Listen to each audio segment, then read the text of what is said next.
Bom dia!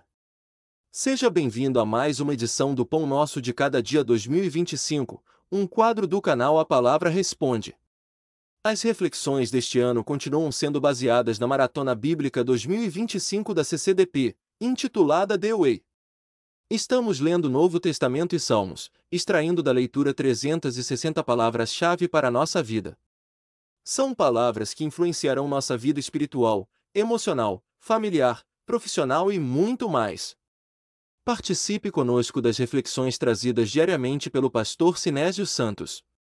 Deus te abençoe. Olá, meus queridos amigos! Mais uma vez chegando aqui, pastor Sinésio, com as considerações da leitura de hoje. Na maratona, hoje foi dia de terminar o Evangelho de Lucas lendo o capítulo 24. E a última palavra que eu selecionei do Evangelho de Lucas é entendimento. Entendimento que no hebraico se diz biná e no grego se diz sínesis. A palavra biná refere-se à capacidade de discernimento e compreensão profunda, frequentemente associada à sabedoria que vem de Deus. O entendimento do Antigo Testamento não é apenas intelectual, mas também espiritual e moral, permitindo que o homem siga os caminhos divinos. Em Provérbios 2,6, Salomão nos ensina que o verdadeiro entendimento vem de Deus. O entendimento bíblico está ligado à obediência a Deus. Em Deuteronômio 4,6, Israel é instruído a guardar os mandamentos para demonstrar entendimento perante as nações. Jó 28,28 enfatiza que biná é prático e conduz a uma vida reta. Entendimento profundo vai além do intelecto. Em grego, sínesis significa inteligência, discernimento ou a capacidade de juntar pensamentos para compreender. Ela aparece em contextos como Colossenses 1,9, onde Paulo ora por um entendimento, sínesis, espiritual profundo. Em Lucas 24,45, Jesus abre o entendimento dos discípulos para compreenderem as Escrituras, mostrando que o verdadeiro conhecimento vem dele. Em Efésios 4,18, Paulo fala dos que têm entendimento obscurecido e estão afastados da vida de Deus, alertando que sem entendimento espiritual há afastamento de Deus. E com tudo isso, nós podemos destacar 3 aspectos do entendimento. Primeiro, Deus é a fonte. O conhecimento humano é limitado, mas Deus concede entendimento aos que o buscam em humildade.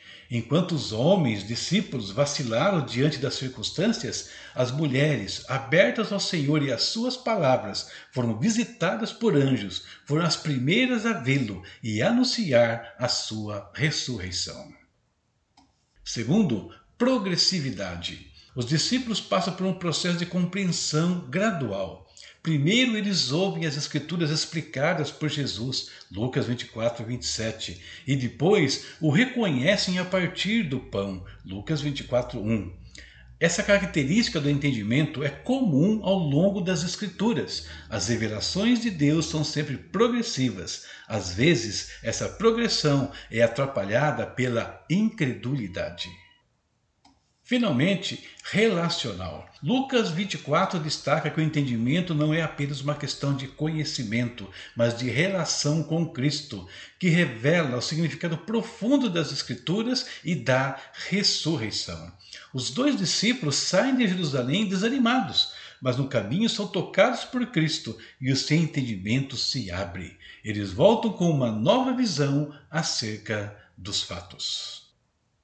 Concluindo, em Lucas 24, o processo de entendimento espiritual é central. Os discípulos saem da cegueira espiritual para o pleno conhecimento de Jesus. Isso nos lembra que o entendimento verdadeiro, especialmente no contexto da fé, é uma dádiva divina que ilumina tanto o coração quanto a mente, permitindo-nos discernir a verdade. Quero terminar lendo justamente Lucas 24, versículos 28 ao 34, onde narra-se o encontro de Jesus com os discípulos de Emaús. E chegaram à aldeia para onde iam, e ele, no caso Jesus, fez como quem ia para mais longe, e eles o constrangeram, dizendo: Fica conosco, porque já é tarde, e já declinou o dia. e entrou para ficar com eles. E aconteceu que, estando com eles à mesa, tomando o pão, o abençoou, partiu-o e lhe o deu. Abriram-se-lhes então os olhos e o conheceram, e ele desapareceu-lhes. E disseram um para o outro: porventura, não ardia em nós o nosso coração quando, pelo caminho, nos falava e quando nos abria as Escrituras?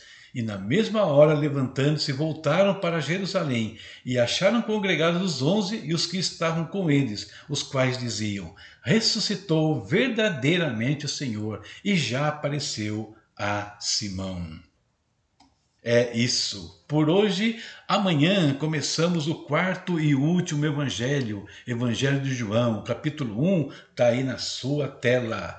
Deus abençoe a sua vida, a sua casa e a sua família. Até amanhã, se Deus permitir. Tchau, tchau. Conheça os e-books do pastor Sinésio Santos. Materiais escritos para inspirar, ensinar e transformar vidas. São títulos abordando temas como estudos bíblicos, histórias envolventes de ficção, orientações práticas para a vida cristã, capacitação de docentes, comentários bíblicos versículo por versículo. Cada obra é um convite para mergulhar em conteúdos que edificam e enriquecem o conhecimento, ajudando você a crescer em fé e sabedoria. Encontre o título perfeito para sua jornada e compartilhe a experiência com aqueles que você ama. Adquira já o seu e transforme sua leitura em um momento de aprendizado e crescimento.